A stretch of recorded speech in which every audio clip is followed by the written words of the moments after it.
Did you know that there are over 3.2 million podcasts in the world?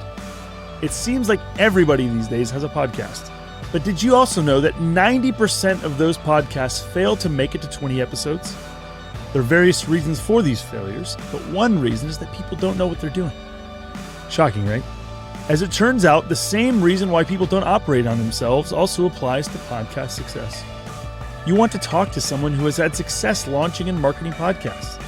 Somebody like Juliana Barbati. Juliana runs a podcast marketing and production agency, and their team takes care of everything for you, making this process a breeze.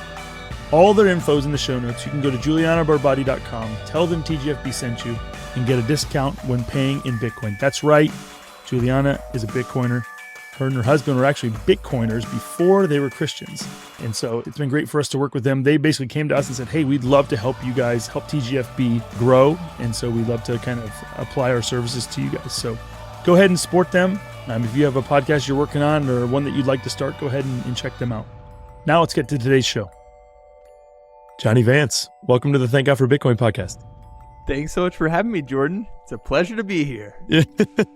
And so, Jonny, it actually works out that this is mostly an audio medium because you have a voice that people might recognize. Why don't you let people know who you are and what you do? Yeah, coincidentally. Never by a master plan did I intend to star in a cartoon. But yeah, I'm Jonny Vance. I play a character in the show Tuttle Twins, and I'm one of the creators of the show. So it's a show that teaches kids principles of freedom, economics, and the proper role of government. We met out at the Pacific Bitcoin Conference, Swan, in LA last October or something like that. Yeah. So we were chatting a bunch, and I just was like, man, I would love to interview you in the podcast. And so you were generous enough to do that. Okay, so you started a TV show about all these kind of things, economics, freedom. Before we get into that, you're a Christian. How did you become a Christian? Like, what does that look like? Yeah, I guess for me, my parents were Christians, and they raised me that way. And I kind of grew up believing, but over time, it's like a fish swimming in water. I didn't know,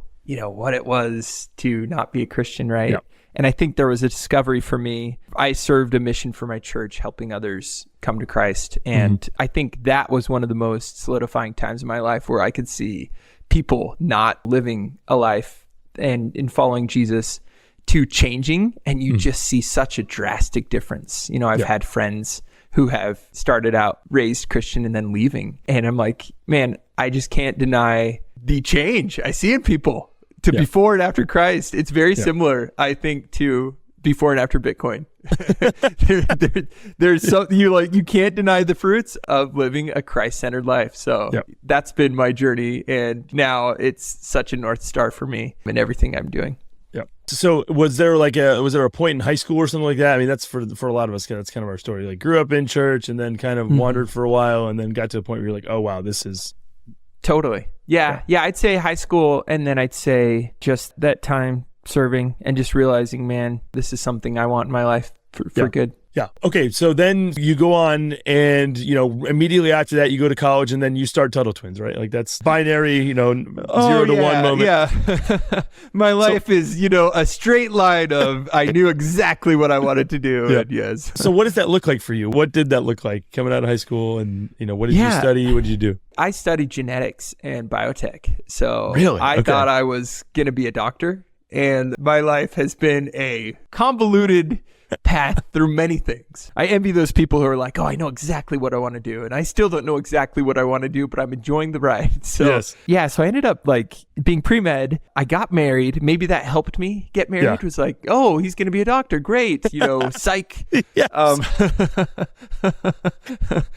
I take my wife was actually just been so good. She's like, I never hear you talk about medicine. I never hear you excited about it. In fact, I fainted at the sight of blood. So that should have been a sign, right? I took this sketch writing class in college, sketch comedy. Yeah. And I worked more on that class than I did any of my other classes. And I was like, whoa, this is so cool. At the end of the semester, they ended up buying a sketch from me, one of my homework assignments, and they played it on this show, and it went on the show called Studio C. Anyways, so that was my first foray into, oh my gosh, I could get paid to write funny stuff. Yeah. And that was so eye-opening and a turning point for me. Then I ended up doing, a stint at Harmon Brothers, which we were these, we made funny internet ads. So if you've heard of like the Squatty Potty commercial, Purple Mattress, Lumi deodorant, anything a bit taboo, that's what kind of like where I went. And it was so fun because I got to take what I learned in sketch, which was how to make things funny. Yep. And then we're here marrying it with education, where with Squatty Potty, we have to teach people about the colon. Yeah. So maybe my medical degree, my medical background, it helps somehow. It all comes full circle. Okay, we're going to go several different directions here. So I would love to know what makes something funny, right? Because like all of us, again, we can like intuitively, we just hear something or we see something like that's funny. But one of the things that I found in talking to comedians, and I don't know if you would consider yourself a comedian, but again, at some level you are, like, have you thought about like what are the types of things that make people laugh? Like, have you thought about that at all? Like the philosophy of comedy? Yeah, I have a lot, but sometimes it's literally just musical. It's just like, I find actually, if you look at like comedians like Dave Chappelle, they are surprisingly musical. Like they have good rhythm. They know exactly, like they transition from music to comedy super well. Yeah. And there is something about that where it's all in the rhythm, like 1 second longer and the joke is dead, 2 seconds longer and the joke is hilarious. But I don't know. I think another element of comedy is surprise. Yeah. Where you're just taken aback, like, well, they went there, or I did not see that coming. Yeah. And so, I mean, there's so many mechanisms that we study from maybe our favorite comedies, like, that's how they did this joke. But I'd say, that's what I'd say. Yeah. So like, again, like playing, this is again, the little bit that I've thought about, like, it's just like, it comes with expectations. It's like you had one set of expectations and then the humor comes in the fact that your expectations end up getting completely twisted on its head or, something along those lines. Yeah. It's fascinating to me. Okay. So you started working on comedy, you do sketch comedy stuff. You work for the Harmon Brothers, you work for, Studio C. How many years did you work with them? Yeah, so as a writer on Studio C, it was just a year and a half. And then Harmon Brothers, I was there for 6 years. Oh, wow. So, holy cow. Yeah, yeah. I kind of helped blow up. It was right when Facebook was really blowing up and YouTube. And so like, I was like, me and my coworker, Daniel, we were like, wow, we've grown so many companies from zero to literally hundreds of millions of dollars in sales. Yeah. And we haven't owned any of that. Like we've just done it. And so that in combination with, we wanted to do original content. We were just ready for a change. Yeah. And our good friend Connor Boyack had written these kids books just for his own kids that were like teaching them about the law and how taxation is theft in, kid-friendly terms. And they'd sold 1 million copies. And we were like, whoa, okay, this could be an opportunity. So at this point, Angel Studios had launched The Chosen, and that was the only original content show that they'd launched, and it had done incredibly well through the crowd. The crowd had funded it. Yeah. And we thought, well, what if we could take your books, Connor, we could adapt them to a show, and we could offer this to the crowd and see if they'd want to come and invest in the project. And so that's what we did. We created a little animatic. We put it out in the crowd, and we said, well, what do you want to invest? And, at that time, I think the fiat money system, money was easy. And also it was right before COVID. And I think people were just hungry for this kind of content. Yeah. And we ended up breaking a record for crowdfunding a kid show. We surpassed Netflix as the #1 crowdfunded kid show ever. So it was, it was like super awe-inspiring, and we were just taken aback and like, oh my gosh, parents want us to do this. Yeah. Let's do it. Yeah, that's part of the thing. I mean, this is again why I was interested in you guys too. Is there's a lot of kids programming out there, and so much of it is just we homeschool, and so there's a woman who she was like an Anglican lady who lived like 150, 200 years ago. Her name was Charlotte Mason, and she talks about there's different types of books. There's one group of books that's called living books. Like these are books that they're aligned with who you are, and like they help build you, they help you step into what it means to be human. And then there's other books that are like twaddle. It's just like these are books that are designed, like they don't help form you. They kind of gnaw away at you and like take away from who you are. And so much of children's books are just twaddle. They're not actually helping. Like they're just designed to go to the lowest common denominator, and they're just super basic and just kind of dumb. And they're not building in taking seriously the fact that they're actually what the potential for books is. It's to shape people and to form minds and to help them grow into people who will be productive parts of society, productive parts of families. And so, again, the fact that you guys are taking that seriously, again, still done in a comical way, but like you're smuggling in there and helping to teach these really important concepts that are neglected in school, I just think is super valuable. There's so little education on economics. There's so little education, for a lot of these things. And so for you guys to be creating resources for, the youngest kids out there, I think is just really incredible. Has there been takeaways? Obviously the surprise at the demand for it, but have there been other things that have surprised you as you've worked on the show? Yeah, we get surprised often. And I think if you're doing entrepreneurship right, you're often surprised at how often you're wrong, right? Yeah. Yep. And we've been blown away at, it really is just chances at bat. We've had, 26 episodes so far, and some that I thought would do super well haven't, and others have just taken off. So like we've had the inflation monster episode. It's been a breakout for us.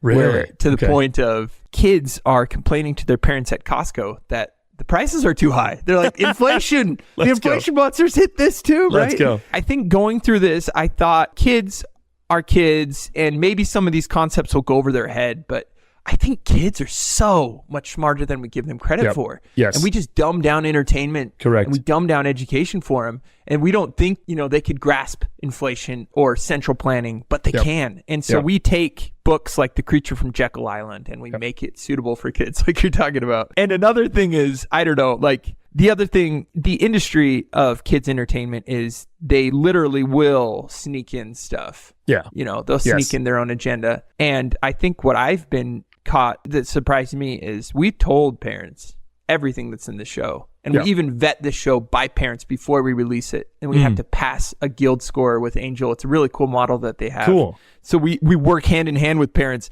and then we tell them this is what's in the episode, take it or leave it. And they take, the people who love it take it. And so it's just like, it's a different model that has worked super well. And parents, it's like, we're not going to hide anything. We're upfront. And if you believe in these principles and you want to use it as a tool for your homeschooling, for your family, great. If not, it's a free market. Choose whatever you want. That's awesome, man. Okay, so you said the inflation one is the surprising one, just how much that's caught on. What are some of the ones that you thought maybe were going to do well that just didn't? Everyone has had varying levels of success, but let's see. We had an episode on freedom of speech that didn't do as well. And, till now, because we're going to turn this around. We're going to be like, hey. Guys, go check out episode 11 of season 1. That's the one you... or we're just going to reaffirm that, y'all dropped... so freedom of speech. Freedom of speech. Yeah, let's see. We had one on entrepreneurship. It's okay to be wealthy. Through entrepreneurship if you're serving people, and that one maybe didn't do as well as I was hoping. But it is interesting that like we'll post clips in a different way or cut it in a different way and it will go bonkers. So we could be sitting on entrepreneurship. You're just one test away from correct.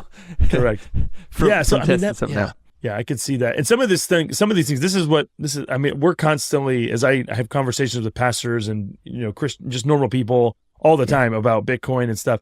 I'm constantly like A/B testing, trying to figure out like what are useful things, like what are arguments that help people make sense of this, and what are less less helpful ones. And you never know, because like there's some people who like, hey, this argument really helps and helps to crystallize things, and then there's other people who that just doesn't do it at all. And so sometimes like what I'm constantly trying to find is, all right, what is the foundational thing that once you establish that, then kind of it makes everything else level to where, okay, now we're on a level playing field. Now we can make sense of some of these things. And so, maybe it could be just that, this inflation episode is one of these things that just kind of opens people's eyes and like turns a screw in their head so that, they see the world differently. And then some of these other things in the future, will be more desirable. Okay. So what does the creative process look like for you in terms of, creating an episode? How long does it generally take to do an episode? How many people are involved? What does that look like? Yeah, great question. Yeah, so before I stepped into the world of creating cartoons, I had no clue. I thought, they could whip out cartoons in a month or something,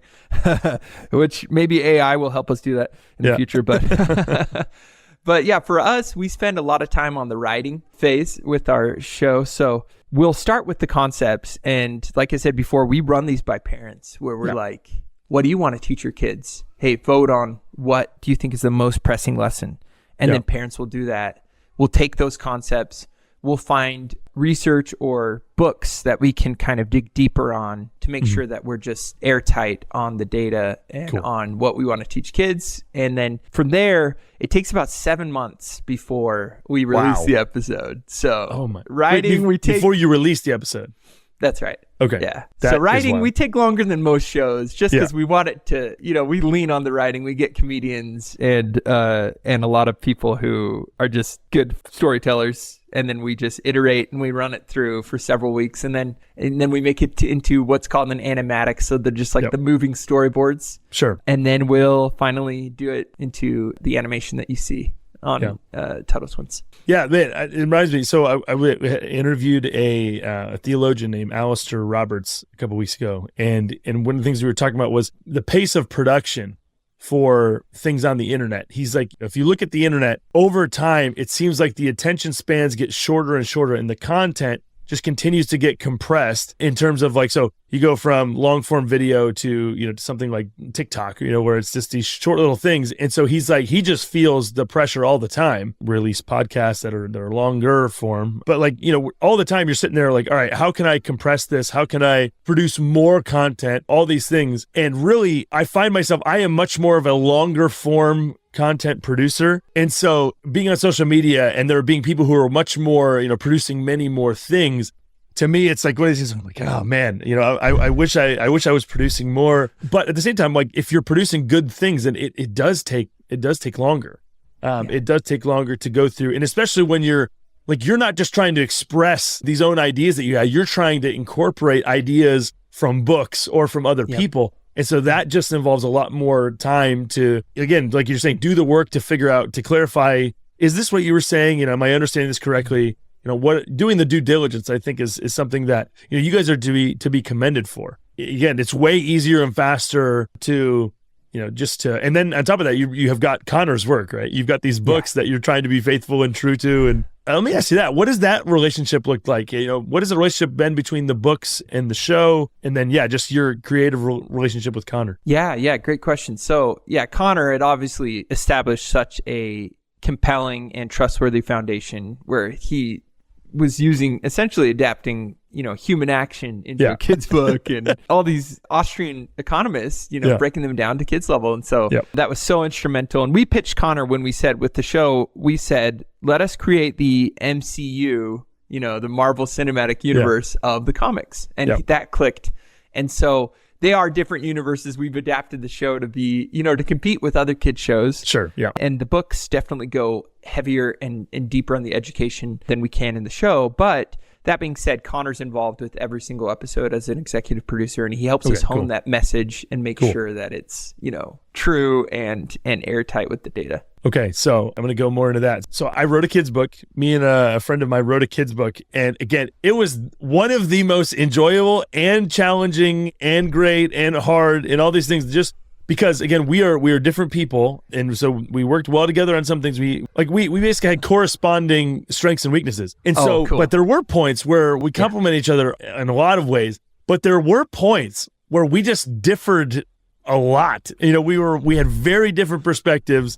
He's worked in Hollywood. He's worked on even like kids shows, cartoons and stuff. And so there were points of just philosophical difference. So like, have you guys run into the same kind of things, whether it's you and Connor or just you guys in the within yourselves? Like, what are some of the more common run-ins that you guys have? Yeah, we have it all the time. I think in any creative, field, you're going to have those creative differences. In the end, we resolve them. I mean, sometimes it's unintentional where it's like we made a stand where we said, we're going to make this family a loving family. We're going to make the dad not an idiot, and we're going to, there were things, and we're going to make it so we won't have woke garbage in the show. Correct. And you'd be surprised at how much, not all our writers are like conservative or libertarian. Some of them are a little left leaning. And so sometimes stuff gets into the writer's room and we're like, guys, no, this is not that show. This is not that show. And then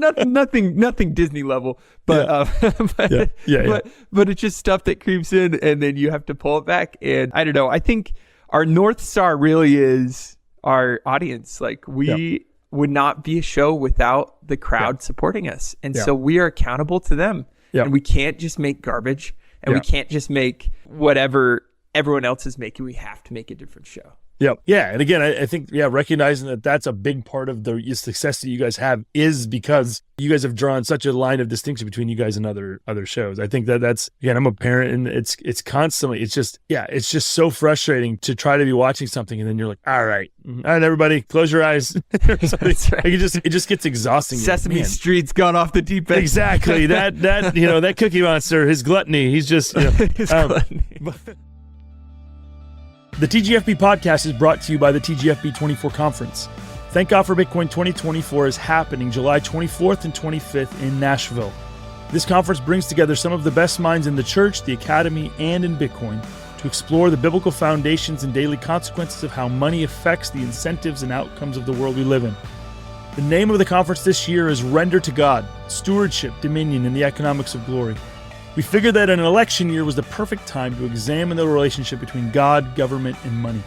We'll dive deep into what the Bible has to say about what money is, the role it plays in society, and why the principles governing money creation have such a huge and yet underappreciated effect on every aspect of our world.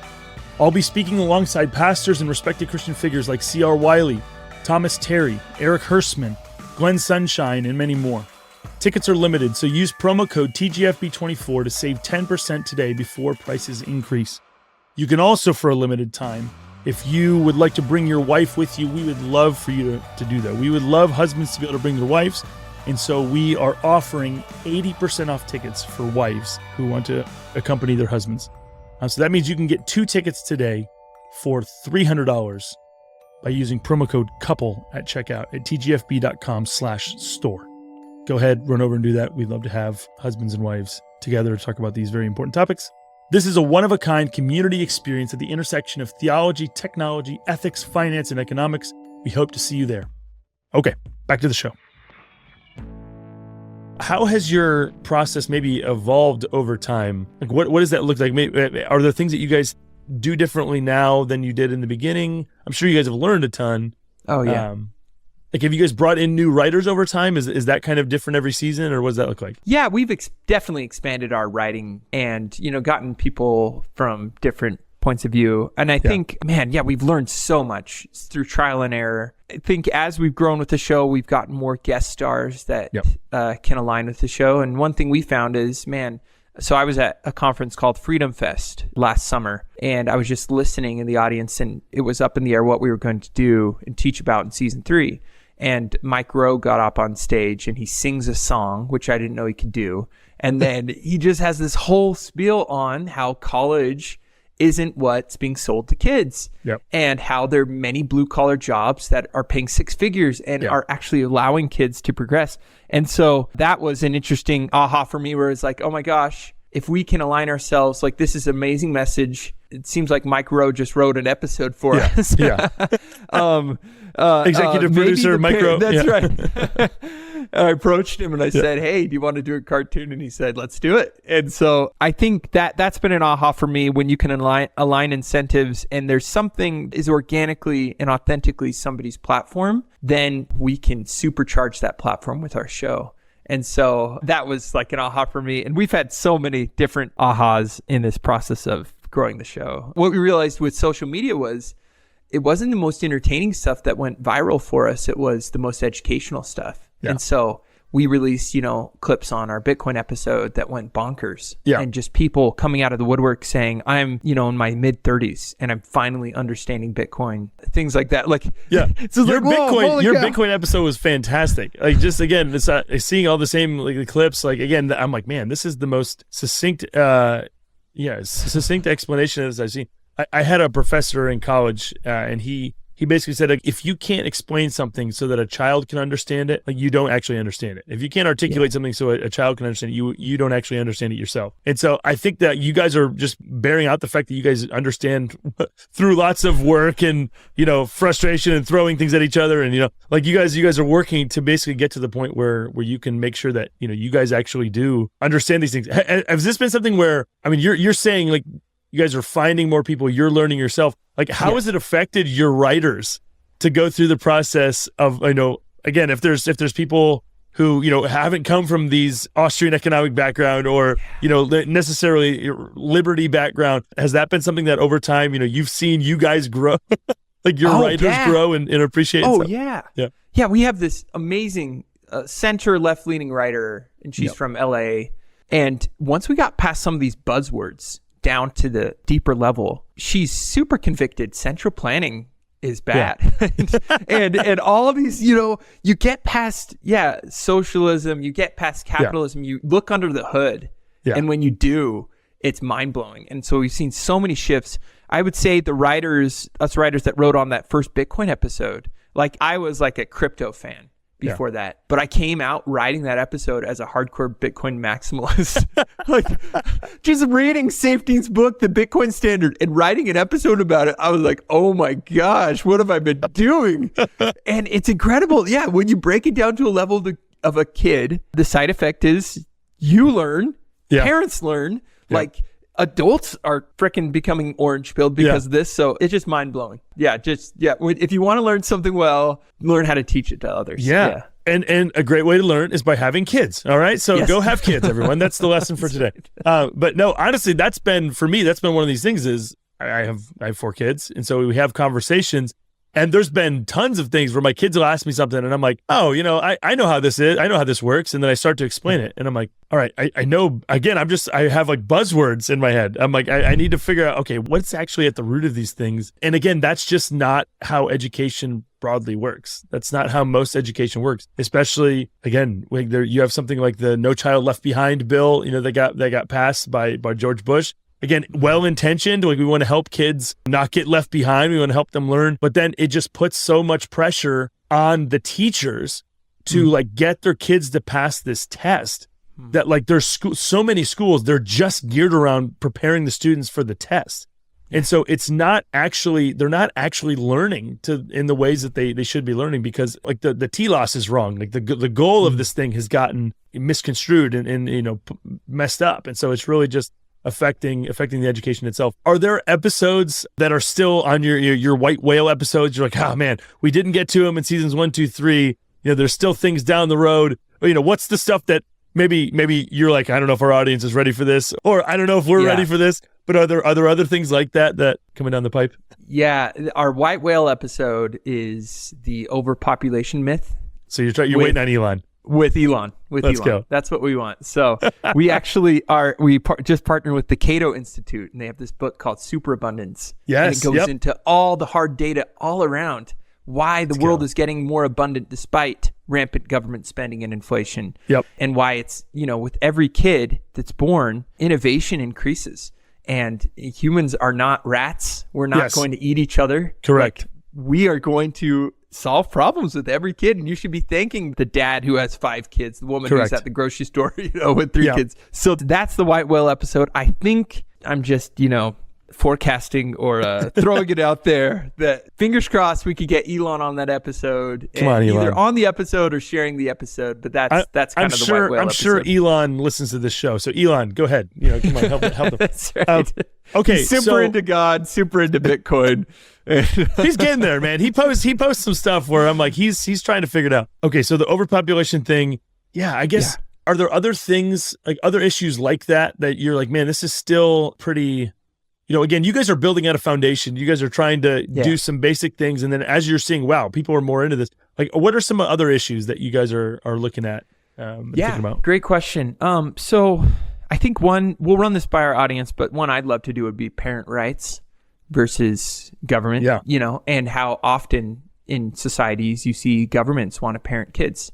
And you see that in the school system. You saw that with Hitler Youth. You saw that in USSR. And so I think that's an interesting one. I think we'll do one on jury nullification. I think it's not necessarily something that people are opposed to. It's just people don't know that if there's a bad law, the jury can decide not to enforce it. The power's in the people, especially as Bitcoiners, if they come after self-custody, this could be paramount to us winning some of those things. If the jury decides that's unconstitutional, you've seen it throughout history. And so that's something we're wanting to do. I'd say another one coming this season, we have one on the military industrial complex and just breaking it down that We should not be incentivizing death and destruction. And we'll have another episode, a sequel to our Bitcoin episode. Our Bitcoin episode has probably been our biggest breakout. Yeah. It definitely has, with almost 40 million views. And so wow.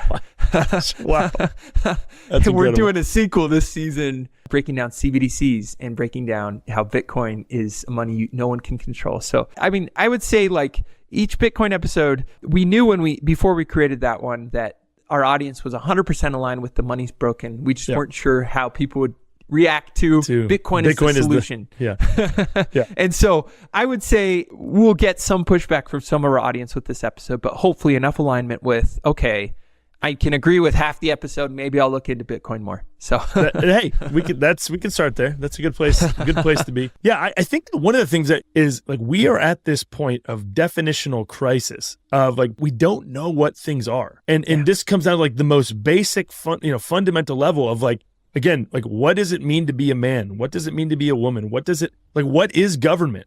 Like, what are the responsibilities of government, and what things are outside of governmental, responsibilities? And so all of these questions, like what is marriage? All of these things, like, it's when we see these things that are such hot button issues out in the world, it's really like this cry for help. It's like this alarm that's just basically saying, we don't know what's going on. And I think a big part of the reason why we don't know what's going on is because we've gotten away from these deeper questions. And it's been easy. It's just been easy because of the monetary abundance that we've had. Like, it's just, we'll just talk about that later. We'll talk about that later. Oh, that's divisive. And so we'll just, we can't talk about that now. And I think that what we see is like, it's the fruit of putting off those conversations for years and years and years. And now you're going into generations. And so I think that the more, again, what you guys are doing is you're having these larger level conversations that are forcing people to reckon with some of these questions and some of these assumptions that they've had. Because that's the thing, is like some of these things, they're so intuitive, like they seem so obvious. And yet what we're finding is that even something as seemingly, 10 years ago, 15 years ago, something as seemingly obvious as gender, really based on, where the world, it's not as obvious. There's whole segments of the population to whom it's not obvious. And so I think that, these questions of authority and the questions of how do we know, of like epistemological questions, I think these are huge things that, again, that, the sooner that, kids and that just people more broadly can start realizing that, hey, everyone has epistemological assumptions about how they can know things, about what is the standard of evidence, what are the standards of evidence that help us to know things. I think that, reckoning with that reality is something that we really need. And, so I guess what I'm saying right now is I'm shilling for the epistemology episode of the Tuttle Twins. Because, like, again, this is something of like standards of evidence. Something is similar, like there's a lot of, I get in conversations all the time about the difference, lack of, the trustworthiness or lack thereof of the relationship between science and faith. And so one of the things that we get into in having this conversation is that there's two different standards of evidence. There's scientific standards of evidence, and then there's also like historical standards of evidence. And they're vastly different. They're like two hands on a body, and neither one of them is better or worse than the other. They're just different. And so I can't demonstrate that any of the founding fathers of the United States lived scientifically. I can't do that. I don't have DNA, they lived too long ago. Nobody who's alive has seen them. I have to rely on historical evidence.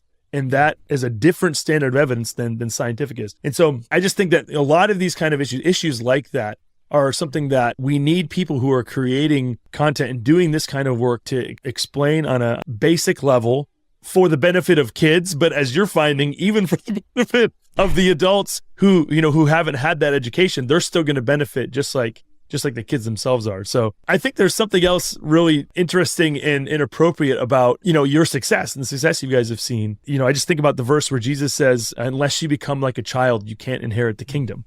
And so obviously, we're not intended to be children forever in some senses, but in another sense, we are supposed to be children forever. And so, you guys working to create episodes that basically help to foster this childlike curiosity and willingness to question what we think we know, and the what is underneath the problems that we face around the world, I think is just really great. So thank you for what you guys are doing. Is there anything else that you want to kind of lay out for the audience, like other things that are important to you guys as you're going into making each episode, or maybe just this season? Is there certain things that you guys want people to take away? Yeah, I would say, I mean, what you just touched on, just being curious, questioning, looking under the hood, that's a central theme of our show, is just questioning and having critical thinking. And I don't know, I mean, it's often that the longer I've been at this, the longer I've realized how little I know, and how on the surface what sounds bad is often good, and what sounds good can often be bad. And it is a cloud of confusion around us in politics now. And if you live surface level, you can actually be participating in great evil without knowing about it. Or be complicit, and I think, it's an honor to be able to be put in this position where we can build this platform where we can say things that Hollywood won't, we can say things that school systems and governments won't. And if that sounds like something you'd be interested in helping us do, come join the Tuttle fans. You can watch the show for free at angel.com/Tuttle Twins. And then you could actually help shape the show, which is just something that no other show that I know of, does. So help vote on episodes, help tell us what not to put in the show. Help tell us, what you want your kids to learn and you haven't been able to get through to them, or what you like to learn yourself. And it's a very collaborative show with parents. So the way that people would do that to actually help shape it is it joining the guild? Is that how that so join the Angel Guild. It's Angel is really kind of trying to outcompete them and really beat the Hollywood model, where traditionally movies and shows have been greenlit by a small group of gatekeepers, and they decide what your kids watch. And that should be infuriating, and that is infuriating. I think we're all feeling the effects of central planning of our kids' content. And so what Angel does is they allow the audience to come in. You pay a monthly fee to watch new episodes, to get movie tickets to new movies, and then to actually shape the show, where you get to watch early episodes, you get to vote on things, you get to green light good, or you get to, red light bad. And so for instance, the way that I just was on the website looking at, so if you pay, is it like, it's like $20 a month or something like that? Or that's one tier. I think the lowest tier is $12 a month. 12. Okay. Yeah. That's right. So you do that, and then you can watch all of the season 3 episodes of Tuttle Twins, and then a bunch of other stuff. You can watch that today. Right. And then if you don't, so like you guys have the micro episode from season 3, you guys have it up to be able to watch right now. And then the other ones, they do become available for just anybody to stream. I think like in October or November is the first one. Eventually. Eventually, in a few months. So audience, go out there and support these guys. Get some more good content for your kids. Man, I'll tell you what would be another good episode would be like nullification more broadly, like where states basically say to the federal government, this law isn't constitutional, and so we're not going to obey these laws. And so you've seen it with like some of the like marijuana legislation. Like marijuana is still illegal on like a federal level, but every state's just basically saying, I don't know if they're actually officially going through nullification. They're just basically saying we're not gonna do it. And so it hasn't been used a ton. It'll be interesting if we do get a CBDC, how that might play out, with states' rights. You have some states that have already banned CBDCs on their states' laws, and so it'll be a fight. Exactly. Yeah. You're seeing Texas. I know Texas. I was just talking with somebody who is working in Texas to do something similar. I think they're probably one of the ones who banned. If anybody's going to ban something the government's done, it's probably Texas. But okay. Let me just ask you this: have you guys thought about doing episodes about like religions? That's something. I'm sure that would be super controversial. But we have an episode this season on freedom of religion. Okay. That's coming out. But it's interesting. We tried to be authentic to historical figures, like George Washington believes in God and believes that God has guided his work. Ben Carson is in an episode coming up on the fatherless epidemic, and he is very Christian and believes that God has helped raise him. But we're not specifically like a Christian or religious show. We try and let parents raise their kids however they like. But that being said, so we do have this episode all about freedom of religion and how government should respect our right to believe however we want. It's essentially freedom of speech. And so I'd say in the future, we'll probably continue down that path where if there is an aspect of religion where it makes sense for us to do it, and we can do it in a way that can be freedom-minded and true, I think we're all down to do it. I'm just like trying to think of like, what would that look like? That would be very challenging. And then you're like, but yeah, I do think that even just like recognizing, I mean, something just like the philosophical and religious foundations of the country. I think, we're primarily, I would imagine the majority of your customers are in the States, but like, I'm sure you guys have people from all over the world watching stuff. Yeah. We have Brazil, a big population in Brazil watching. Yeah. So has Brazil been the biggest surprise for you? Are there other countries where you've been? I think Brazil has caught me off guard the most. We translated the show into Portuguese, and obviously in Spanish, we have a fair amount in South America too. Okay. Argentina, all these places that I think are feeling the pain of some of these economic policies more than we are. But US, Canada, Australia, they're big watchers too. So. Oh man. Well, I'm so happy. Australia right now, I just watched the clip of them trying to convince their people to vote in a CBDC. And they're saying, hey, if you vote in the CBDC, if you make it law, then we'll have a fair trial. But then we can actually test to see if it's good or not. And you're just like, what? We'll be the guinea pigs. Exactly. Yeah.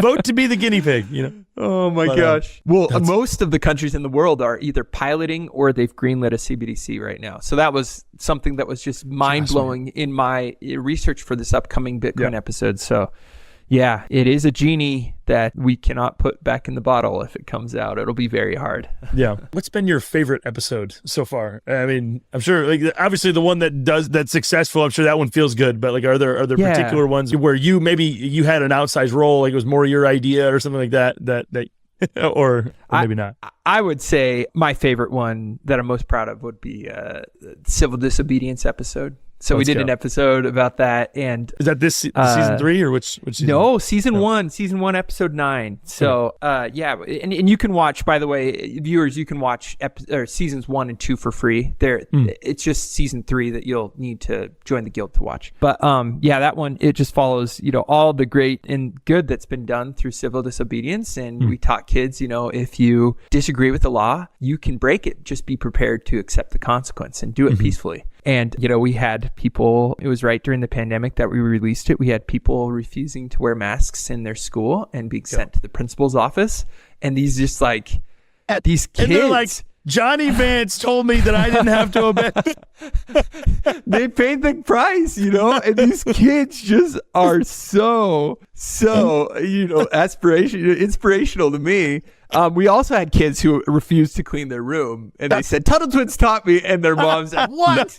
No. And then they paid the consequence of being grounded or, the corporal punishment. Oh my gosh. That's hilarious. Yeah. But that one, and we follow Harriet Tubman and just the amazing, things she did. And then I think kids extrapolated to today. So it was very cool and gratifying to see. All right. So here's a question for you. All right. So do your kids like Tuttle Twins? Are they fans of it? Yeah, they love Tuttle Tuesdays. That's when we release episodes. Tuttle Tuesdays. My kid the other day, he's 5. He had just a light bulb moment where he was like, the inflation monster is so bad, Daddy. And then he said, people must know about Bitcoin. They must know. And I'm like, he gets it to some level, and he's asking to be paid in Bitcoin for chores. And I think, it's just super cool to see that kids even at 5 can understand, at least to their level, sound economic principles. And just for our audience's sake, we will actually be having Johnny's son next week on the Thank God for Bitcoin. Right. What is it like having a daddy who educates about Bitcoin? There we go. That's right. Well, cool. Well, we'll leave it right there for right now. But again, hopefully this won't be the last time we have you on. We'll have you on once I get to see this new episode. Just tell everybody who's from the Bitcoin community who's going to be on this second Bitcoin episode. Yeah, so we're stacking it. We got Natalie Brunell. I think we got Peter McCormack coming on from what Bitcoin did, of course. And then we we'll feature Sailor. He won't be able to voice himself, but we have Safedine, Amos, and then the Kaisers, BTC Sessions. Yeah, we're let's go. No way. I don't know if got a bunch of people who are doing a bunch of cool stuff. I think we even have Robert Breedlove cameo in a barrel. We have him in an ice barrel somewhere. So don't tell him. Don't tell him. I want him to be surprised by it. Don't tell him as he listens to this episode of the podcast. But Robert. Sorry, Robert. Stay in your lane, Robert. Stay in your barrel. All right. Stay in your barrel. Jonny Vance, thank you so much, man. Appreciate you what you're doing. And again, hopefully we'll chat soon. Awesome. Thanks so much for having me, Jordan. Our mission at TGFB is to help Christians understand and use Bitcoin for the glory of God and the good of people everywhere. We do this through podcasts, books, consulting services, and live events. We love giving away as much of our resources as possible, but we do have real overhead costs. And there are a number of easy ways that you can help us keep the lights on to continue our mission. First, if you're a Bitcoiner, you can listen to the podcast on the Fountain app and stream us sats in real time as you listen to the podcast. Every contribution makes a difference, no matter how small. You can also support us on Patreon at patreon.com/TGFB to receive a number of special benefits available only to our Patreon supporters. If you find these conversations valuable, you can also help spread the word by sharing this episode, subscribing on YouTube, and leaving reviews on Apple and Spotify. Leaving us good reviews goes a long way toward ensuring that the algorithmic powers that be look favorably on our humble endeavors. And finally, engage with us on social media. Join the conversation so that we can build a strong community united around faith, freedom, and sound money. We mentioned the TGFB 24 conference on July 24th and 25th in Nashville. You can go grab your tickets at tgfb.com/store. And finally, go check out julianabarbati.com if you have questions about how to start or better your own podcast. We're grateful for your support, and we look forward to seeing you on the next episode of the Thank God for Bitcoin podcast.